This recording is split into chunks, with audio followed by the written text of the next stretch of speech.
Hello and welcome to the Spike podcast. I'm Fraser Myers, and with me this week, as ever, we have Spike's editor, Tom Slater. Hello. And delighted to have returning writer and broadcaster, Candice Holdsworth. Hello. Loads to discuss today. We'll be talking about the Trump-Harris debate, Keir Starmer's prison break, and the Taliban's war on women. But before we get into all that, I just wanted to let everyone know about a very exciting couple of live events we have coming up.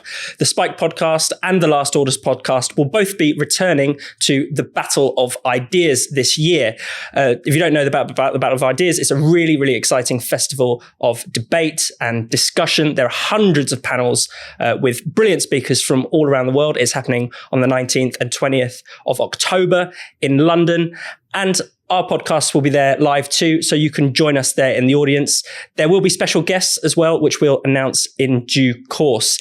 And get this, even better, if you are a fan of Spike, if you're watching this right now, you can get 20% off your tickets. So to do that, to take advantage of this great offer, just go to battleofideas.org.uk and use the promo code SPIKED24 in the checkout. That's battleofideas.org.uk and the promo code is one word, SPIKED24. See you at the battle.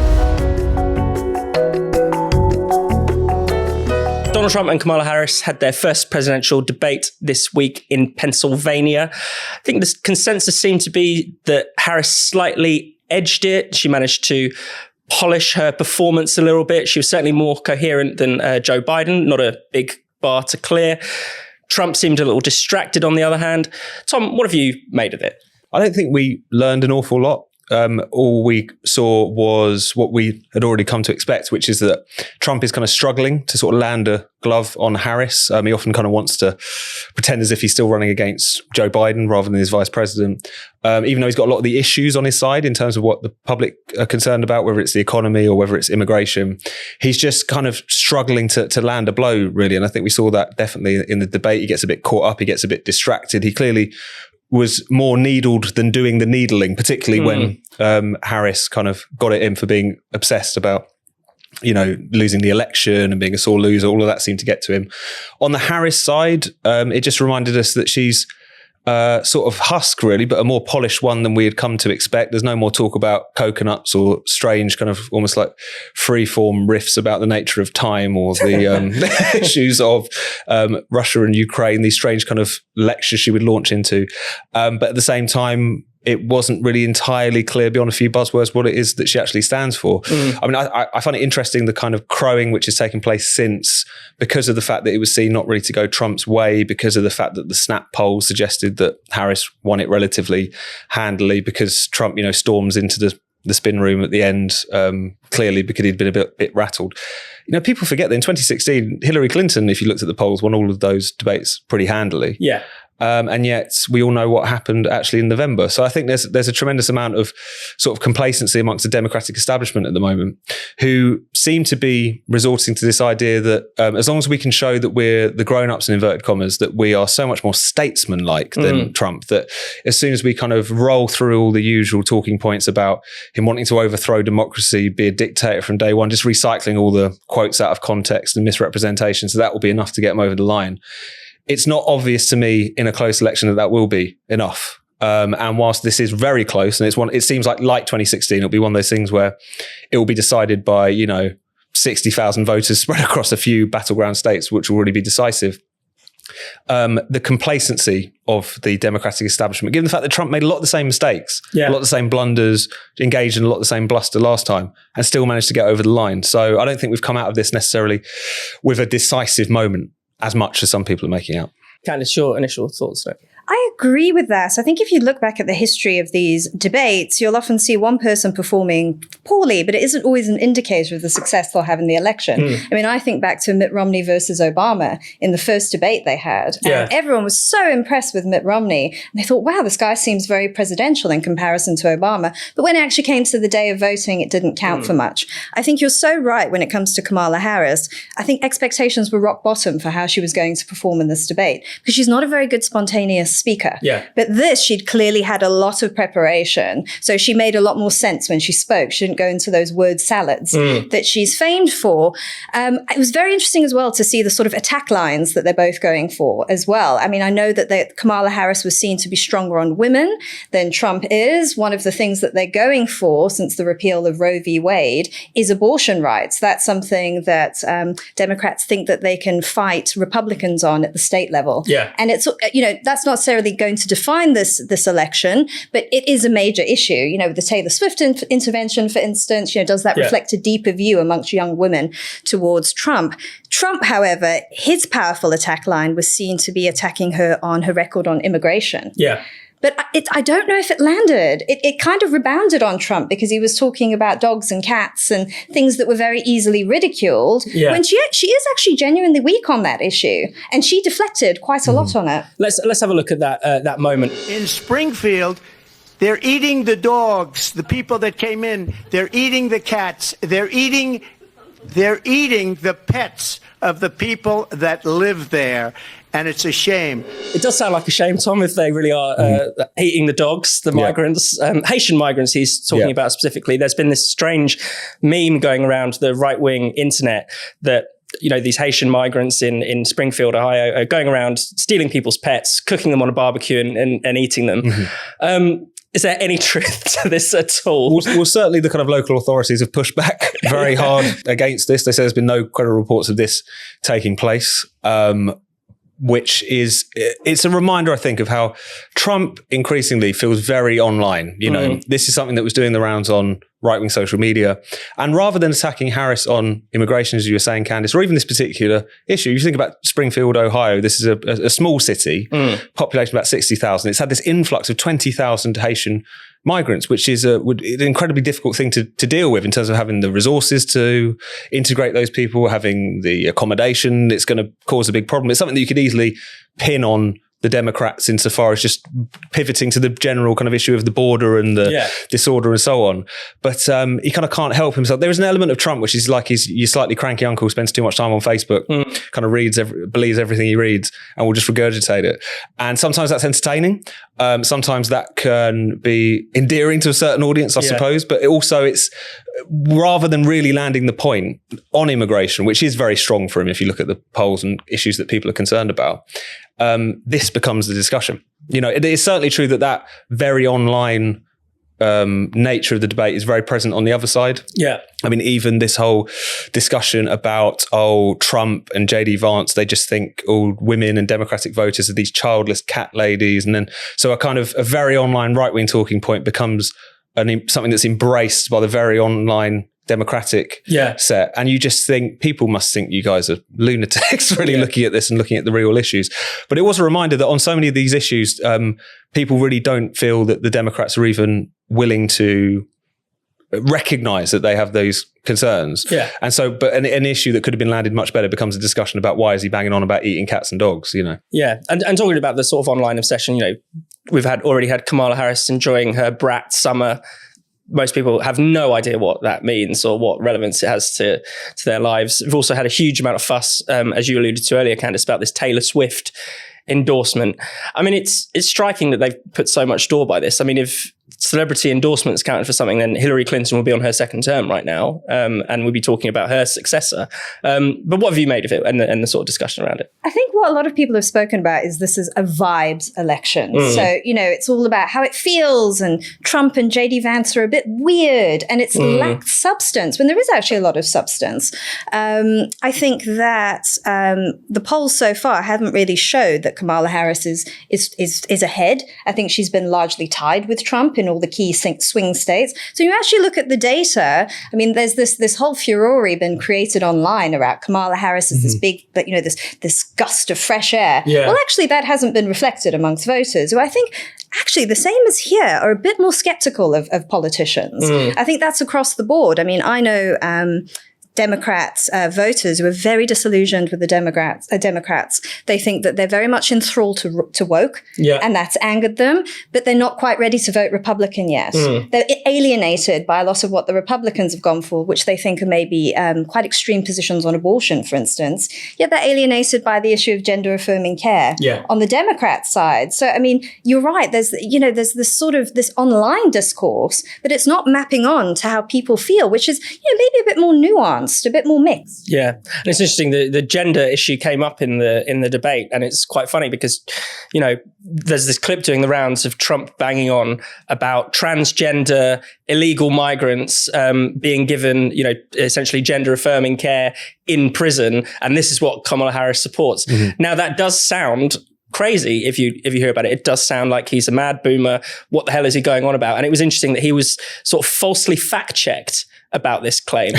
Time magazine had to issue a correction because they said Trump is making this up. It turns out that Kamala Harris did actually fill out a questionnaire several years ago when she first ran for president that said, yes, I approve of taxpayer-funded transgender medicine for illegal migrants in prison. So, on all sides, there is a level of insane disconnect with the public. And a lot of nonsense as well. I mean, the way in which the fact checkers tend to turn a blind eye either to things that the Democrats are saying or to instantly reject claims made by Trump or anyone else has been a regular feature ever since Trump really made it onto the political scene. I'm always struck by that moment after Joe Biden won last time around, where there was this leading kind of fact-checking journalist at one of the big newspapers who said, it was a relief being able to hear a speech, i.e. from Joe Biden, that I don't have to fact-check. They were like, pack up and go home now. Doesn't really matter. The Washington Post shut down their presidential fact-checking service when Biden came in. It's absolutely incredible. And yet there are also all kinds of nonsense claims that were made by Harris the other night. I mean, she was suggesting that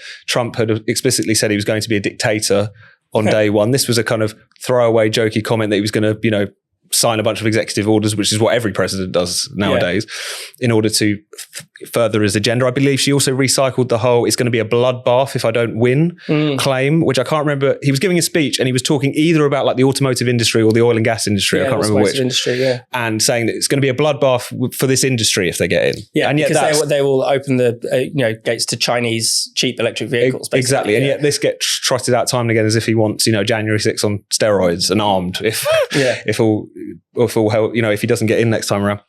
But just to go back to the Taylor Swift thing, because I suppose it'd be remiss not to. It is fascinating how much discussion that generated when she endorsed Harris and a picture of the cat and signed off as from this childless cat lady and all the rest of it, as well as being cringe, which it is. What was also much more cringe was the response to it from many of the sort of liberal media. Even in this country, you think, why are you so preoccupied with this? Just saying, as John Sobel said, wow, and treating this as such a tremendously big moment. And they'll try and rationalize this as it's a close election, a big celebrity endorsement. This is going to make a difference. But I think it speaks to a long running thing that has happened with sort of left to centre politics, which is this real obsession with celebrity. The same kind of broadsheet commentators who would gawp and take the mick out of people for being too into Love Island or whatever, suddenly get really doughy-eyed when a slightly more respectable celebrity airs opinions that they agree with. And also there's a tendency, because these parties and this sort of liberal left establishment, they recognise they're really disconnected from voters. The way they used to have to connect with voters is kind of withered on the vine. They realise that they can't really connect, they can't really resonate. So therefore, in that context, celebrities become much more important to them. Even though all of the evidence has pointed to in recent years that it doesn't matter how many celebrity endorsements you've got. If people think what is going on with the border, or if people think I'm much worse off than I was before this presidency began, then what Taylor Swift or on the other side, Kid Rock has to say about anything is surely neither here nor there. But they're convinced that people are just sat there waiting to hear what their favourite pop star has had to say about the issues. Well, I did enjoy Hulk Hogan's appearance at the RNC, but I take your point, Tom. Candice, want to add anything before we move on? Yeah, I mean, you have seen figures outside of politics contributing to political debate, with like really notable interventions from people like J.K. Rowling. Elon Musk has gotten very political. But I think they take risks and they're a lot more substantial when they talk about things. When Taylor Swift's intervention, it felt very very, very ideological to me, very, Democrat narrative, not really questioning anything. And I think when people listen to that, they're not necessarily going to be convinced by it. I mean, I think voters, do take a more complex view of these things. They might think, Taylor, I love your music, but I'm not interested in your political opinions. Yeah. There's also been this thing for years where it's like, when is she going to pick a side? There was this big thing when feminism, the kind of new feminism was kicking off, where they were like, why hasn't Taylor Swift called herself a feminist? That was like a big issue. Similarly, when Trump was, I think it was certainly when he'd already won the election 2016, everyone was like, Taylor Swift's silence is deafening. Not least because of her kind of country music background. So I guess they've thought that she was, shouldn't alienate, nodding and winking to the Proud Boys or something, but not saying anything. And then she eventually did endorse she did endorse Biden last time around. She's endorsed Democratic candidates, but it's almost like, the long-running campaign to force her to pick a side on that tells you everything you need to know, I think. Her first endorsement came in 2018, and it was of a Democratic Tennessee would-be senator, and he lost the race. So Taylor Swift isn't everything. And it is bizarre that, you read reports in the New York Times about how important the Taylor Swift endorsement has been to the Democrats. Even when Joe Biden was still running again, they really put a lot of effort into securing this, I suppose, just one day of news, essentially. Yeah. That's all it really amounts to. And it just betrays such a really low view of the voters, essentially. This episode of the Spike podcast is sponsored by Shopify. Now, I know how many of you at home would leap at the chance to become your own boss, but often such a big change can feel incredibly daunting. Luckily for you, getting your independence is actually far simpler than you think. And it sounds like this. That's the sound of another sale on Shopify, the game-changing all-in-one commerce platform that can help you kick off your very own business. Shopify supports up-and-comers like you across the globe, whether you trade in giant mugs or oriental rugs, by simplifying how you can sell goods both online and in person. Turning your big idea into the real deal has never been easier. Shopify does this by bringing your entire business under a single intuitive dashboard, making getting paid and managing orders incredibly easy. And with the basics covered, you can focus on keeping your customers happy. Don't worry about losing control either. Shopify's massive suite of customization options helps you constantly adapt your image, helping you stay one step ahead of new trends. So why wait? Become your own boss today by getting started with Shopify. Sign up for a £1 per month trial period at shopify.co.uk/spiked, all lowercase. Just go to shopify.co.uk/spiked to take your business to the next level today. That's shopify.co.uk/spiked. So on Tuesday, more than 1,700 prisoners were released early from English and Welsh jails. Over the next few months, 5,500 prisoners are due to be released. They're going to serve 40% of their term rather than the usual 50%. And this is because the prisons are full and at breaking point. Candice, what have you made of this? I mean, this is absolutely extraordinary. I know how much pressure the prisons are under, but this is no solution to the problem, is it? Well, I find it fascinating because not too long ago in May, under Sunak's government, they released loads of prisoners, and Starmer was so hypercritical of it. He said, can you guarantee that no high-risk prisoners are going to be released and are going to commit crime again? And then guess what? He finds himself in the exact same place. And it's worth pointing out, these were prisoners, they were being released maybe 2 weeks early or something like that, where a lot of the prisoners released this week had their sentences shortened substantially. So that's the really key point. I think that's what a lot of people are quite shocked by, that you've got people who haven't served anywhere near their whole sentence. There's a big outcry from the public who feel that justice isn't being served. And I think that this is part of just huge dysfunction within the prison system and the justice system. You don't have good rehabilitation in prisons. People are coming out, they're reoffending at very high rates. Even with this release of prisoners, the big criticism has been that the probation service hasn't been properly prepared for this.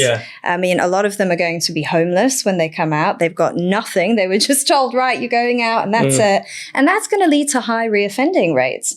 But I think also, the point to make about that is that Starmer was very critical of Rishi Sunak when he released prisoners. But he kind of walked into the same thing himself, because I think Starmer and his government don't have many good ideas. And they don't have vision. And I thought the same when I watched Trump and Kamala, I thought we're in a time of visionless politicians who don't really have good solutions to problems. Yeah. Not even like interesting solutions or trying to be innovative in any way. You just feel like they're constantly plugging the gaps with everything. Well, it's like they're just, these prisoners are just numbers. So we just move them out of the prison, put them into the probation service, then presumably leave it to them to deal with. The head of probation has said he expects a third of them will reoffend and be sent back to prison pretty soon. Yeah. Tom, what do you... No, I think that's exactly right. It's technocrat brain, and it's the same thing with Rishi Sunak, who kind of left this issue of the overcrowding of prisons hitting almost maximum capacity as like a nice little surprise for Starmer to deal with. At the very least, didn't deal with it during the tail end of his tenure, so that Starmer would have to deal with it. It was on. People may remember Sue Gray, Keir Starmer's chief of staff. She drew up what she called a shit list of things that are going to hit the fan when they come into government, and this was one of them. So the other things we have to look forward to are universities collapsing and a water company collapsing. So that'll be fun in due course. Exactly. Plenty more jakes to be had. But this one is interesting as well because it's an indictment of the entire political class really, and the technocrat brain that seems to pervade amongst those people, which is to say they are incapable of thinking beyond the next news cycle, which is, in a sense, this prisoner release is a good example of that, because so many of them are going to reoffend. Those people will also need prison places, but because it gets them out of the near-term issue, they just go ahead and do it.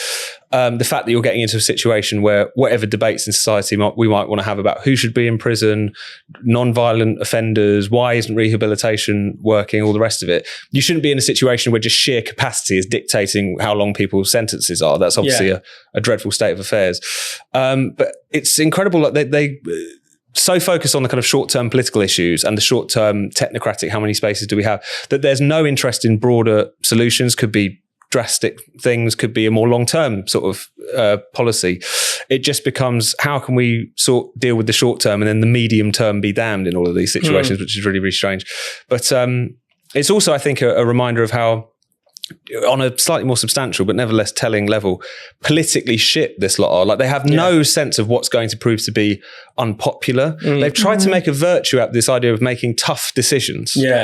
But that's just trying to make a virtue out of doing loads of really unpopular things, which is obviously going to prove unpopular, which is obviously going to become a problem for you. And this is in the absence of anything else. This is not like, they're letting some of the prisoners out, but the sunlit uplands beckons. What have we got? Things are going to get worse before they get better. And you're not going to be able to smoke outside soon. I mean, this is a kind of prospectus for the country. I just think it speaks to a dearth of vision, but also just the basic political ineptitude of these people. But it's also just fundamentally anti-democratic to assume, well, the people are stupid. If something's unpopular, if it sounds tough, therefore it must be good. It must be good because those idiots don't like it. And, we know what's better for them. I mean, it also speaks to, I think, a broader problem, which is the sheer decriminalization of crime, if that doesn't sound too alarmist, because it's not just that, people are being let out of prison early. This is affecting sentencing.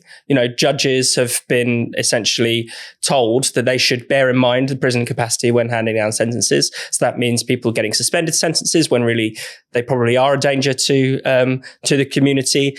It also, we've seen, particularly with crimes like shoplifting or, burglaries or people getting your phone or your bike nicked, people know that the police won't come or they won't solve those crimes. There's a recent report by Dispatches that found that in over 160 areas of London, not a single what they call neighbourhood crime was solved by the police in the last 3 years. So that includes bike theft, phone theft, robbery, vehicle crime.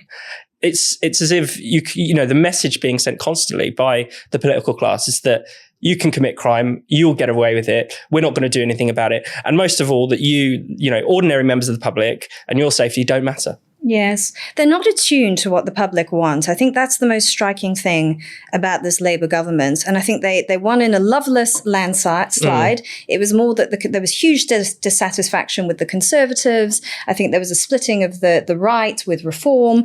And I think that's why Labour got through. But I don't think that they've ever really been able to grip the moment or grip the issue or these things that really matter to people. They can't quite reflect it. And I think that there is so much moral and political confusion with them, when it comes to immigration, when it comes to the releasing of these prisoners. And what they've done by trying to say that they're making tough choices and it's going to be painful, they've actually just invited irritation. Yeah. They think people will understand what they're trying to say, but it's not. It's not at all. It's the same with this 22 billion black hole thing. This line that they've obviously been told to take, that they're ramming down everyone's throats. They think the more they say it, the more people will believe it. But I think the opposite is actually happening. Yeah. And people have become scrutinizing it even more. I mean, there was a big report in the FT this morning saying, what is this 22 billion black hole? Like, we need to provide more details about it. And this is this government. I think that I don't necessarily find them worrying. I just find them bungling and quite incompetent in many ways. Yeah, I mean, the black hole is fascinating because Rachel Reeves said explicitly in an interview with the FT again before the election that I know that I can't just go in, because everything is now public, because we have the Office for Budget Responsibility and things like that, which Labour are very keen on for some reason.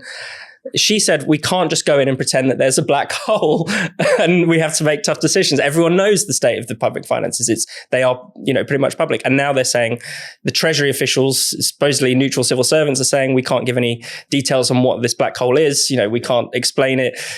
We haven't done the maths yet. Because it's obviously a political figure.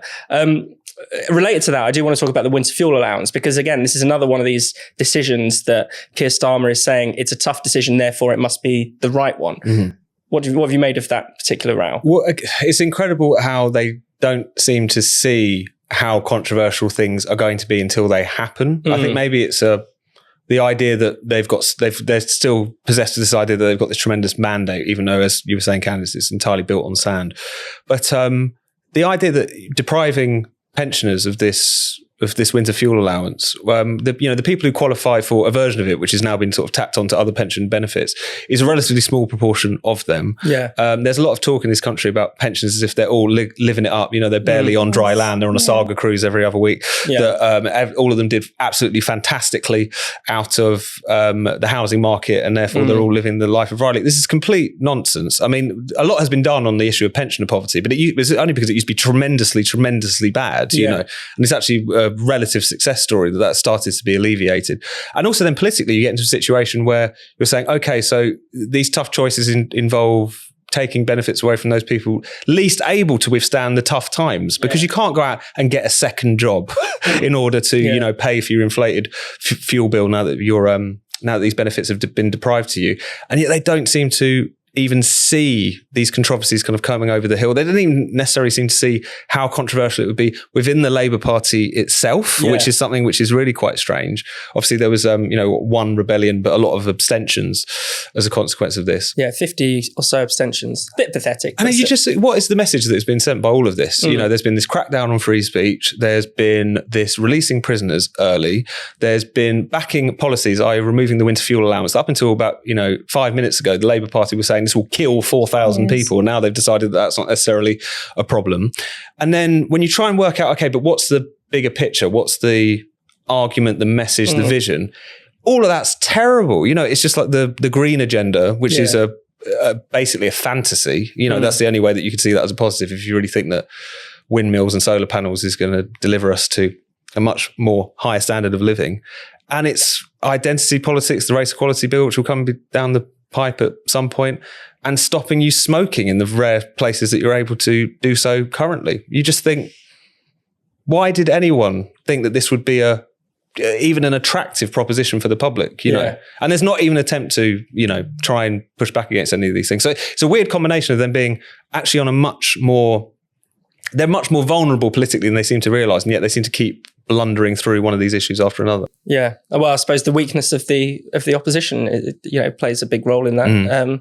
Or the fact that actually the Tories agree with them on half of this stuff, unfortunately. Yes, it's true. Well, actually, I mean, that was something Theresa May considered, scrapping the winter fuel allowance, and Labour really attacked her on it, and she backed away from it. And then with mind-bending hypocrisy, suddenly Labour are fronting this policy. Yeah. But it's so true. I don't think the Conservatives have been an effective opposition at all. I mean, I think most of the opposition to what Labour are doing is coming from civil society. Yeah. It's coming from journalists. It's coming from ordinary people who I think have sort of lost faith in the political class to grip the issues that matter to people.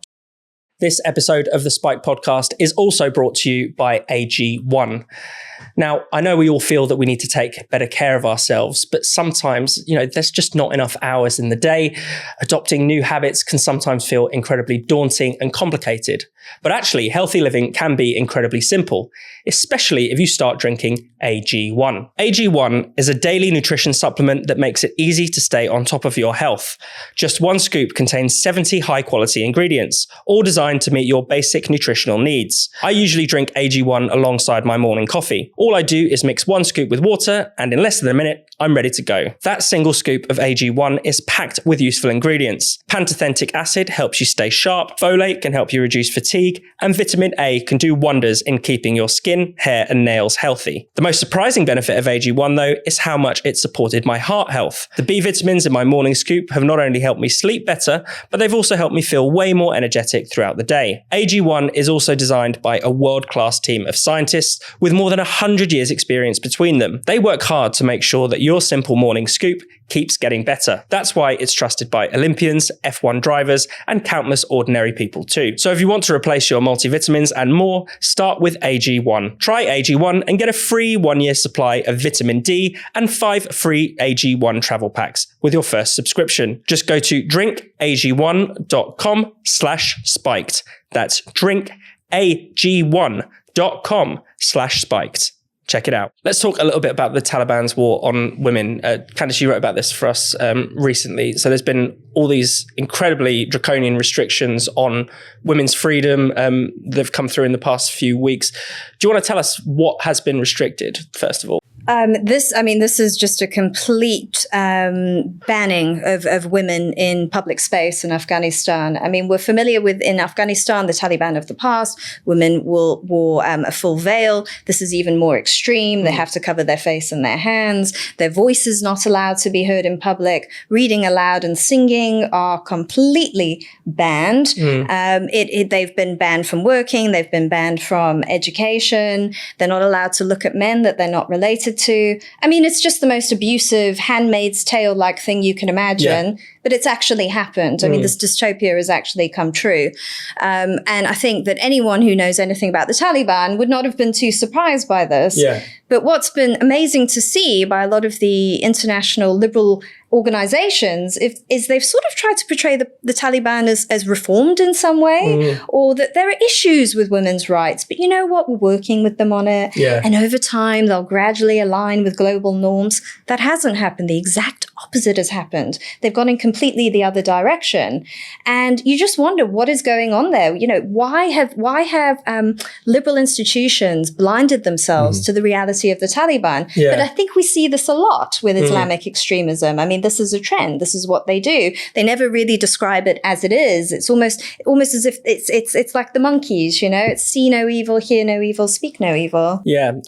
Tom, I mean, I wanted to ask you about the Western reaction has been utterly pathetic. Yeah. There hasn't been anywhere near the outcry you might expect for something as extreme and as appalling as this. Yeah. And as you've already been outlining there, there's the sort of weakness of the statements from the International Human Rights Organization, and then there's organizations, and then there's the general sort of silence from the sort of liberal left activist class who can't really compute this issue. Now, I think it's worth saying that there's a fair amount of kind of old school feminists and women's liberation types who are very concerned about this issue and do talk about it. But unfortunately, they find themselves increasingly isolated, not least because of a lot of the positions those feminists tend to take on other issues, shall we say, which have made them persona non grata. But amongst the left more broadly, there is a deafening silence on this. And I really think there's no explanation for it other than the fact that within the sort of hierarchy of victimhood, they have a real problem with the oppression of women under Islamist extremist regimes. Like it doesn't really work in the really simple black and white ideology. It's only really oppression within Western countries or at the behest of Western countries or as a consequence of Western imperial activities that is worth talking about. But something which is more homegrown in other parts of the world is best ignored. I mean, I think there's a general feeling that if you talk to loudly and passionately about the issues that are faced by women, not just in Afghanistan, but in many other countries that you will be basically engaging in a kind of Islamophobic dog whistle to do so. Like that is something that is really true. It's not to say that if you cornered someone who was of a sort of Corbynista bent and said, do you think this is messed up? I'm sure they would say yes. Yeah. But they're not going to talk about it, not going to address a meeting about it. They're not going to go and make a lot of noise about this.